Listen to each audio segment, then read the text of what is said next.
মিলনের বাসি চাই জয় বাংলা মুসলমান আলকুরআনের অপমান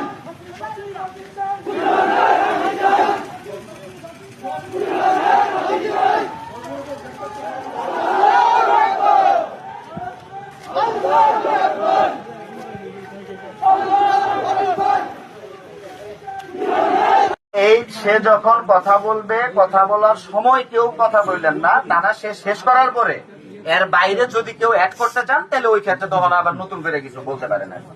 আপনি বলবেন? আচ্ছা, আপনার নাম কি ভাই? হুসাইন আহমদ। আচ্ছা, জি। আচ্ছা, ঠিক আছে। বাকি বললেন আপনি। মানে সে আগে থেকেই তার মা বাবার তার খোঁজখবর নেয় না।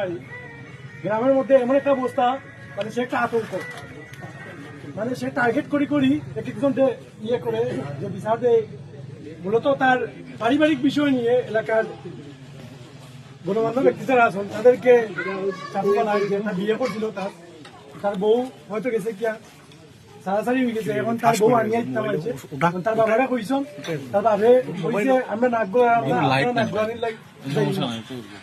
তারপর এরকম হইলো, দীর্ঘদিন চলছে। এখন কেউ তার মাত মাতে না। এখন এই রমজান মাসে দেখা যায় প্রতিদিন এক কোনোদিন নামাজও যায় না। এতদিন দেখা গেল হুজুর দিয়ে অনেকদিন আগে এর আগে অপদস্থ করছে। গত বছর আমাদের মসজিদে তারাবির নামাজ না পড়ার লাগিয়া হে কইছে যে মসজিদে ঢুকবো তাহলে হে কাটবো মসজিদে ঢুকিয়া। তারপর ফাংশন কিছু গরম হয়েছে, তারপর হে একটু নিয়ে গেছে। এই বছর দেখা গেছে হে প্রতিনিয়ত সবসময় নামাজ পড়ে।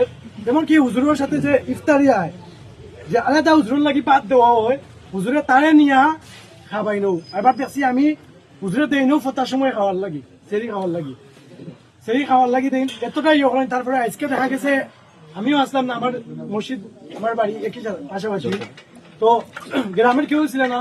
তো যারা যারা আসলাম নামাজ পড়িয়া গেছেন গিয়ে হের হয়ে গেছে। তারপর হুজুরের মুখর যেটা ভাষণ শুনলাম আমরা, যে হুজুরের সামনে যে বলতেছে যে তার বউরে আনা দেওয়ার লাগে হুজুরে বিয়া করেছিলাম। মানে এই আজকে সন্ধ্যা যে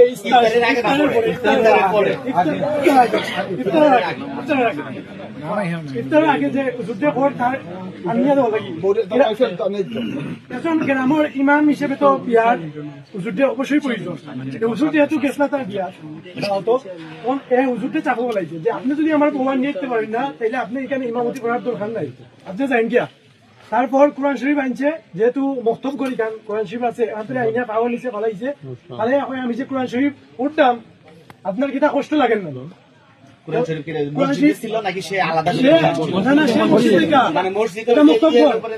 আমাদের মসজিদ মেন আমাদের কাজ চলে যে এটা মুক্তব করে আমরা বর্তমানে নামাজের কাজ এখান থেকে কোরআন শরীফ আইনা পায়ের নিচে ফেলাইছে। তাহলে কইছে যে আপনার কিটা কষ্ট লাগেন না? হুজুরে কইছেন যে আপনি শাস্তি আপনি পাইবা, আল্লাহ দিবেন। তারপর আল্লাহ আমার বাইক ছিঁড়তে ছিল। তারপর আপনি যাইন গিয়া এখানে ইমামতি করতে আমার বউ নিয়ে দিবা। তারপর আরো গতদিন মনে হয় আরো হয়ে আসুন আমরা গ্রামের মুরব্বী সকল যে টার্গেট করছে যে এরা আমার বউ নিয়ে দিব, এরকম আতঙ্ক বিরাজ করছে আমাদের গ্রামের মধ্যে। এখন দেখা গেছে এর যদি শাস্তি ফাঁসি না হয়, পরবর্তীতে যদি হে এমন ভাবে পাগলামু কাণ্ড করে, আমরা জিজ্ঞেস করছি পর এ কিছু চিনে না, পাগল সাজি যায়।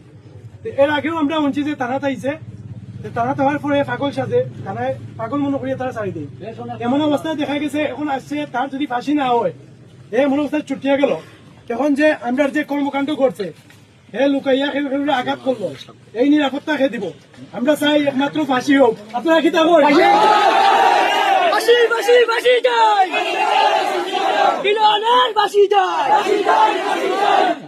আপনি আমি মুসলমান, সব মুসলমানের কলিজা টাকাত দিছে, এটা স্বয়ং আল্লাহ তাআলাকে বিয়াদবি করছে।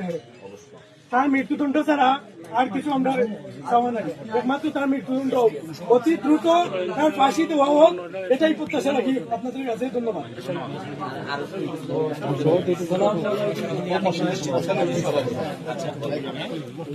ইমাম আসছেন কি?